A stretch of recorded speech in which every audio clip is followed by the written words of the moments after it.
दोस्तों, उत्तर प्रदेश की सियासी बिसात पर एक ऐसी चाल चली गई है जिसने पूरे विपक्ष के खेमे में खलबली मचा दी है। जब सब मानकर बैठे थे कि बसपा की राजनीति अब ढलान पर है, तभी मायावती ने अपने 5 ऐसे ब्रह्मास्त्र निकाले हैं कि बड़े बड़े धुरंधरों के पसीने छूट गए हैं। क्या ये उत्तर प्रदेश में किसी बड़े सियासी उलटफेर का संकेत है? क्या मायावती ने इंडिया गठबंधन के सपनों पर पानी फेरने की पूरी तैयारी कर ली है? आज के स्पेशल वीडियो में हम मायावती के उन 5 ऐलानों की परतें खोलेंगे जिन्होंने लखनऊ से दिल्ली तक की राजनीति में भूचाल ला दिया है। अगर आप राजनीति की इन इनसाइड खबरों में दिलचस्पी रखते हैं तो हमारे चैनल को सब्सक्राइब करना न भूलें, क्योंकि यहां आपको मिलती है सत्ता के गलियारों की सबसे सटीक और बेबाक जानकारी। मायावती का पहला और सबसे महत्वपूर्ण ऐलान एकला चलो की नीति को और अधिक धार देना है। विपक्ष को लंबे समय से उम्मीद थी कि भाजपा को रोकने के लिए मायावती अंततः गठबंधन का हिस्सा बनेगी, लेकिन मायावती ने स्पष्ट कर दिया कि बसपा किसी की पिछलग्गू नहीं बनेगी।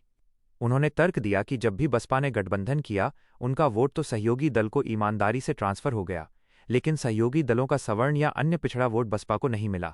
इस कड़वे अनुभव के आधार पर उन्होंने अपने कार्यकर्ताओं को निर्देश दिया है कि वे किसी भी भ्रम में न रहें और अपनी पूरी ताकत बूथ स्तर पर अकेले लड़ने में लगाएं। इस फैसले ने समाजवादी पार्टी और कांग्रेस के उन रणनीतिकारों की नींद उड़ा दी है जो दलित मुस्लिम पिछड़ा समीकरण के भरोसे बड़ी जीत का सपना देख रहे थे। मायावती का अकेले लड़ना मतलब वोटों का ऐसा बंटवारा है जो सीधे तौर पर विपक्ष की राह में कांटों की फसल बोने जैसा है। दूसरे चरण में मायावती ने अपने संगठन के ढांचे को पूरी तरह से रीबूट करने का ऐलान किया है। उन्होंने अपनी पुरानी भाईचारा कमेटियों को फिर से जीवित करने का फैसला लिया है, जिन्होंने 2007 में उन्हें पूर्ण बहुमत दिलाया था। इस बार उनका विशेष जोर केवल दलितों पर ही नहीं, बल्कि अति पिछड़ों और उन सवर्णों पर भी है जो वर्तमान सरकार की नीतियों से असंतुष्ट महसूस कर रहे हैं। उन्होंने साफ तौर पर कहा कि पार्टी अब उन चेहरों को आगे लाएगी जो जमीन से जुड़े हैं, न कि उन्हें जो केवल चुनाव के समय टिकट की तलाश में आते हैं। इस कैडर फर्स्ट नीति ने पार्टी के भीतर एक नई ऊर्जा भर दी है। इसके साथ ही मायावती ने पार्टी के डिजिटल विंग को लेकर जो सख्ती दिखाई है वो अभूतपूर्व है।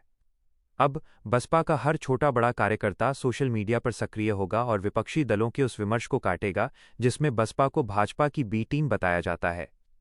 ये मायावती का अपनी छवि को फिर से गढ़ने का एक बड़ा दांव है। तीसरा बड़ा ऐलान, जो सीधे तौर पर मुस्लिम मतदाताओं को प्रभावित करता है, उसने पूरे विपक्ष को रक्षात्मक मुद्रा में ला खड़ा किया है।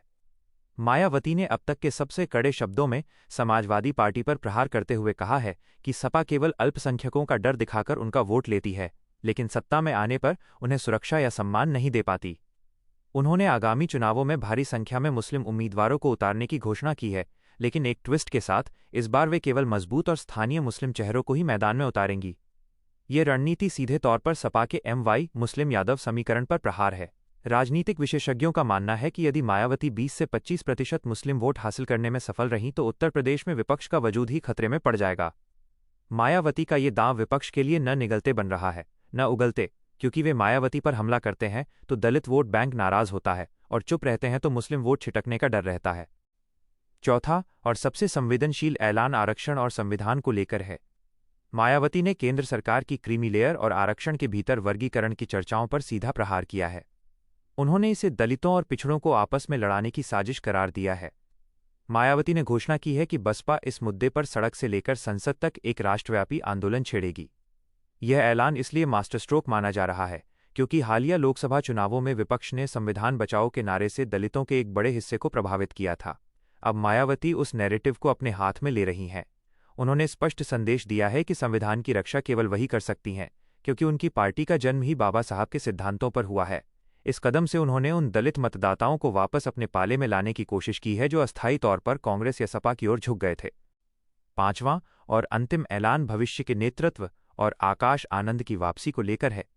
मायावती ने जिस तरह से अपने भतीजे आकाश आनंद को फिर से परिपक्वता के साथ पेश किया है, उसने पार्टी में उत्तराधिकार के संकट को समाप्त कर दिया है।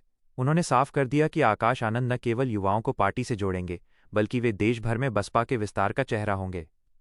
इस ऐलान ने उन विरोधियों के मुंह बंद कर दिए हैं जो कह रहे थे कि बसपा अब थक चुकी है। आकाश आनंद की आक्रामक रैलियां और युवाओं के साथ उनका संवाद ये दर्शाता है कि बसपा अब पुरानी लीक छोड़कर आधुनिक राजनीति के तौर तरीके अपना रही है। इन पांचों ऐलानों ने मिलकर एक ऐसा चक्रव्यूह तैयार किया है जिसमें विपक्ष फंसता नजर आ रहा है। मायावती ने ये साबित कर दिया है कि उन्हें हल्के में लेना भारी पड़ सकता है और 2026 की सियासी जंग में वे किंग मेकर ही नहीं बल्कि किंग बनने का मादा रखती हैं।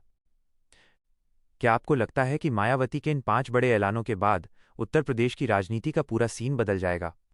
क्या बहन जी का ये पुराना अंदाज विपक्ष के लिए आखिरी कील साबित होगा? अपनी राय कमेंट में ज़रूर साझा करें और हमें बताएं कि क्या आप मायावती की नई रणनीति पर एक विस्तृत रिपोर्ट देखना चाहते हैं। अगर हाँ, तो डिटेल कमेंट करें। वीडियो को लाइक करना और चैनल को सब्सक्राइब करना बिल्कुल न भूलें।